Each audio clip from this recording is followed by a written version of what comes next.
In this video, I'm going to talk about connections. Connections with different martial arts are very important, as we a lot of times think that our art is the best art. Our method is the best method. What they're doing over there doesn't work, or this person's doing or that person's doing doesn't make sense.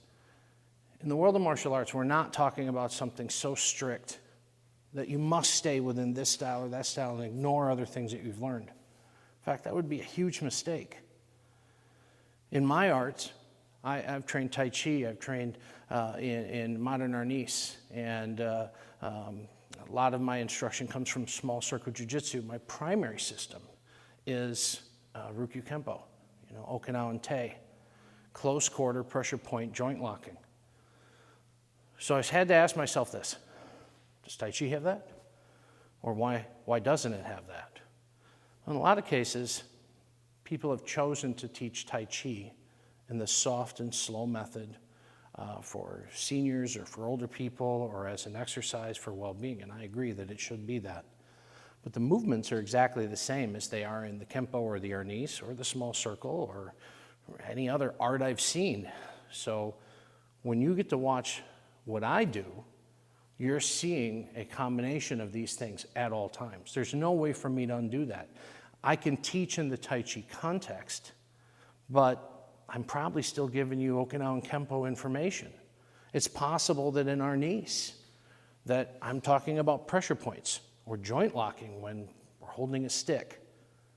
It's very important to understand that making these connections, seeing what is the same, is really what is going to help you to become a great martial artist and have variability not only in your response to the people who may or may not be trying to hurt you, but also in your ability to teach to different sizes and different shapes. Angel has been my longtime student. Angel started when he was around 3. And he's seen the methods that I've had to teach younger kids and grow to where he's more responsible, and I've added pieces, and now at 19, he is, he's getting everything from me. I'm offering all of my information, and it's not restricted to one art. What the difference for what I've taught him over the years has been age-appropriate material over top of necessarily, well, it has to stay Kempo, or it has to stay arnis. And so, as we bring up our students, I want you to be aware of this, that if you've got something good from a source, teach it.